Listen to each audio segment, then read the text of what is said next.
Since Barbara Mikulski retired and Donna Edwards left the congressional delegation, what has Maryland's congressional delegation been missing? Women! And who is the woman who is going to get rid of Andy Harris? Who's the woman who's going to fight for the Chesapeake Bay? Allison! Who is the woman who is going to get universal health care better recognized in Maryland? Allison! And who is the woman we've all been waiting to hear? Allison!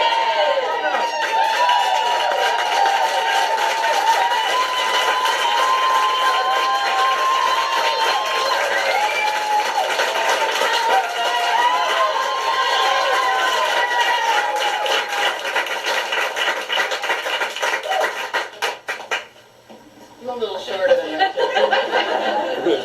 So you might have guessed I'm Allison. My last name is Galbraith. Rhymes with faith. Right? So you remember that. And it's no secret why we're here. Right? Right. Flip the first. Flip it. Flip the first! Flip the first! That's right. What are we here to do? Flip the first! Yeah! So we're here to announce my candidacy today to run for the House of Representatives.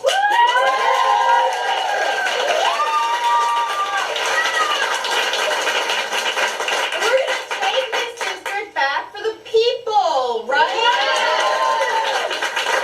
We need the people's perspective in Congress. Yes. So we have a lot of great reps.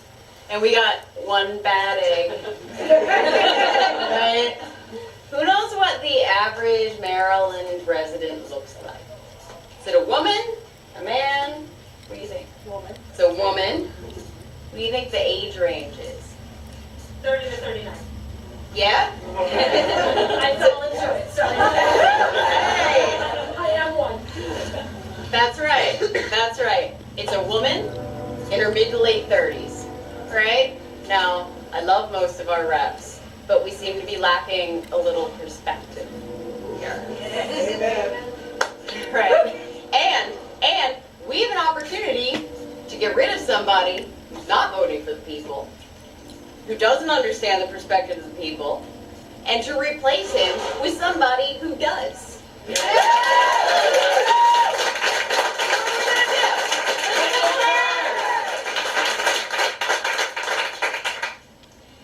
All right, so, you know, I've been told that a tree stump would make a better representative than Andy Harris. And I'm inclined to agree. But I wouldn't ask you to vote for me just because I'm a woman in my mid to late 30s. I'm asking you to vote for me because of my perspective. Right? So I guess I should tell you who I am. Yeah, while you're wondering. Okay. I'm a Bel Air native. I grew up right down the street. I used to wander down Main Street every day after high school, right? And I'm the daughter of 2 college professors. I was the wife to a veteran for more than a decade. I was a stepmother, and now I'm amicably separated, and I'm a single mother. I'm also a small business owner, and I specialize in federal acquisition, federal contracting, and program management streamlining, right? And at this for a while, and I started at the lowest of the low unionized positions at Aberdeen Test Center, and I worked my way up onto the staff of 2-star generals and senior executive services. Now, yeah, it took a lot, right?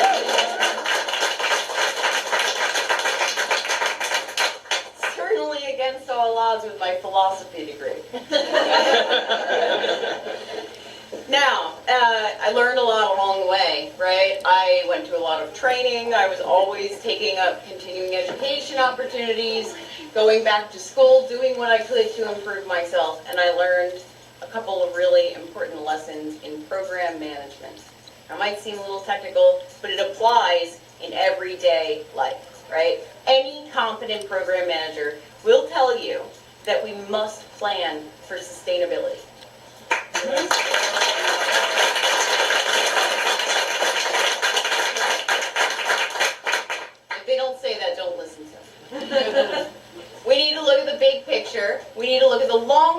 we're considering our budgets, right? Yes. And they will also tell you that small investments up front to reduce risk and set up a program properly for success will save tremendous amounts of money down the line. Yes.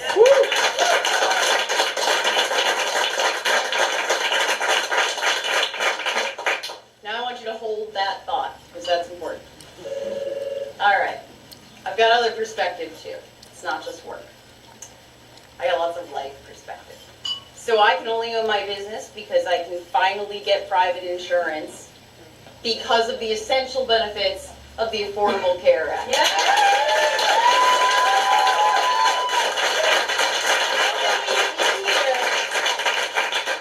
Have any experience with those high-risk pools? And are with me when I say they didn't work then and they won't work now, and we need to do better. Yes. Right?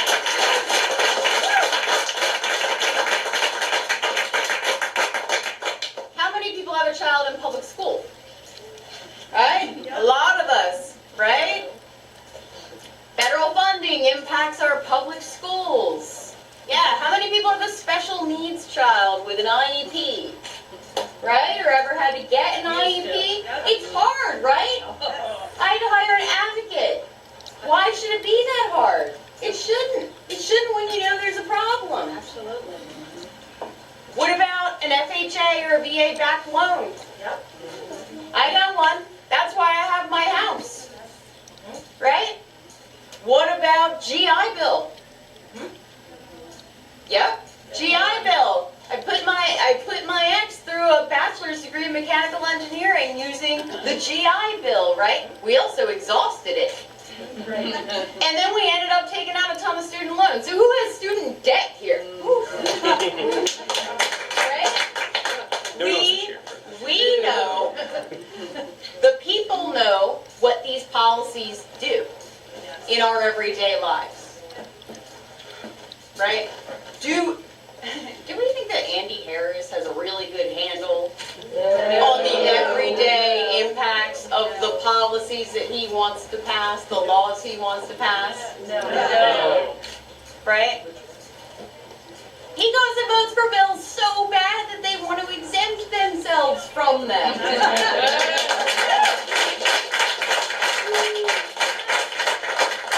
He votes for things that hurt the people that he's supposed to represent and pad the wallets of his campaign financiers. Right? Sad.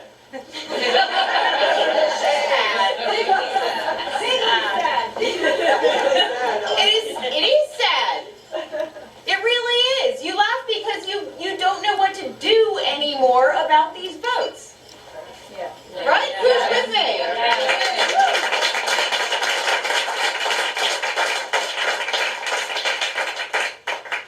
But if we want to change it, we need the people's perspective back in there. We need people in Congress who understand what the everyday impacts of these policies are on Americans, on working Americans.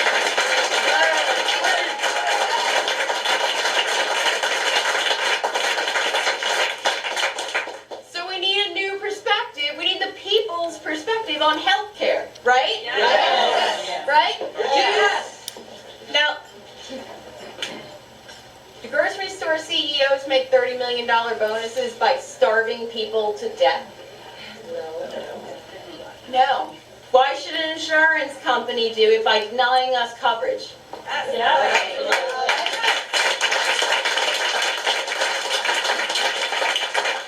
as long as they're incentivized to deny Americans care, that system will never, ever work for us. Single fare.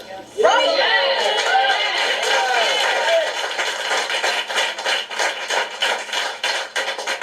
We need universal health care, right? Now, some people might not think that health care is the business of the federal government. I'm not even going to touch that argument. But I will say that even my most conservative clients